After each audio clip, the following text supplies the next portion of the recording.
Big up à la team Alex Lorus 237. Si c'est la première fois que vous nous rejoignez, n'oublie surtout pas de t'abonner et d'activer la cloche de notification pour ne pas manquer les prochaines vidéos. Aujourd'hui, nous allons parler du visa touriste. Beaucoup de personnes vous font des visas touristes, soit disant que lorsque vous allez arriver en Russie, vous allez quitter la Russie pour le pays dont vous voulez, c'est-à-dire l'Allemagne, la Belgique, la France et consorts. Sachez donc que lorsque vous arrivez avec un visa touriste, il est impossible pour vous de quitter du territoire de la Russie de façon légale pour entrer dans ce pays. C'est pour dire que vous allez opter pour une immigration illégale. Une immigration illégale, c'est compliqué. Et je tiens aussi juste à vous rappeler quelque chose, que la Pologne dernièrement a signé un accord à ce niveau de l'immigration clandestine, que tout immigrant clandestin qu'on va rencontrer au niveau de la frontière, les policiers polonais ont le droit de tirer sur vous. C'est une loi qui est sortie le 11 juillet, qui a été signée par le gouvernement polonais. Pour dire quoi? Lorsque vous arrivez avec un visa touriste, la seule condition pour vous au niveau de la Russie, soit c'est tomber sans papier, soit c'est de retourner. On dit bien visa touristique. Un visa touristique, c'est pour venir voir. Ne croyez plus à ces gens qui vont vous dire après le visa touristique, lorsque vous allez obtenir le visa touristique, c'est bien beau d'obtenir un visa touristique et d'ancrer dans le territoire. Certes, si vous ancrez même encore dans le territoire de la Russie, parce que le gouvernement russe s'est rendu compte que la majorité des sans-papiers dans le territoire, dans la Fédération de Russie, sont ceux-là qui sont ancrés avec un visa touristique. C'est pour dire, lorsque vous arrivez au niveau de l'aéroport, à Moscou, on vous pose un certain nombre de questions. On vous pose un certain nombre de questions.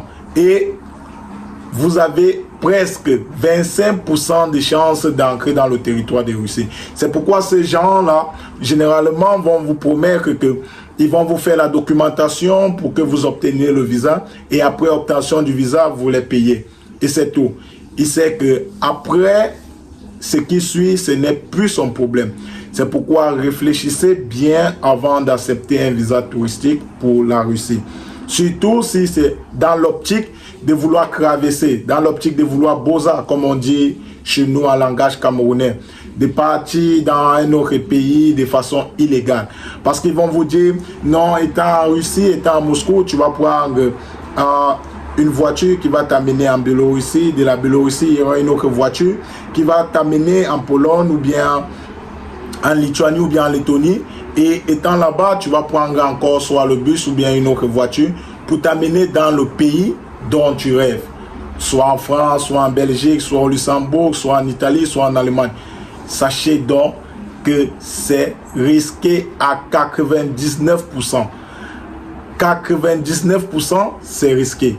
Ne prenez plus ce risque de dire, voilà, je prends un visa touristique pour la Russie et après, je vais aller en Allemagne ou bien je vais aller en Belgique par des moyens illégaux.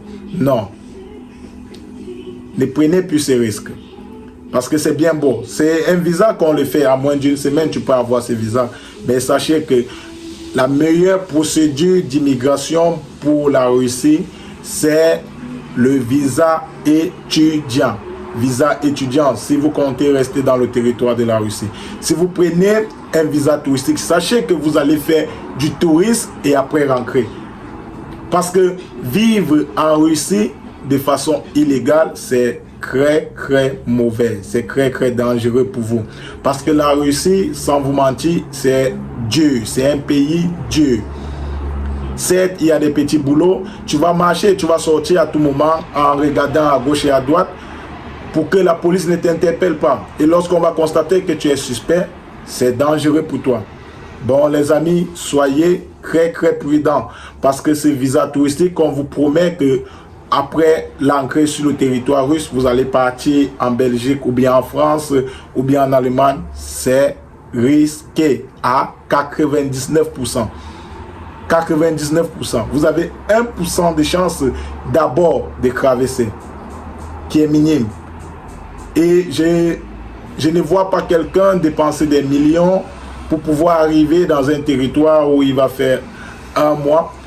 Le conseil que je peux vous donner, c'est prendre cet argent, investir pour pouvoir partir de façon légale. Il y a plein de procédures d'immigration pour ces pays. Il faut juste trouver le bon réseau. Mais dire que quelqu'un va vous dire non, c'est possible d'entrer en Russie avec ces visas touristiques et de prendre la route ou bien de Boza pour entrer dans le territoire. Ils ne vous disent pas véritablement la face cachée de cette immigration parce que c'est risqué. C'est risqué. Bon, soyez véritablement en garde. Soyez véritablement en garde. Parce que ces visas touristiques, si c'est pour visiter la Russie, nous vous accueillons, nous vous attendons. Il y a des très beaux endroits ici que vous pouvez visiter, que ce soit à Moscou, que ce soit à Saint-Pétersbourg, que ce soit à Sochi. Plusieurs villes de la Russie ont des sites touristiques. Si vous venez dans le cadre du tourisme, oui, c'est bon. Mais si vous venez dans l'intention de traverser, c'est mauvais pour vous. Parce que vous allez pleurer.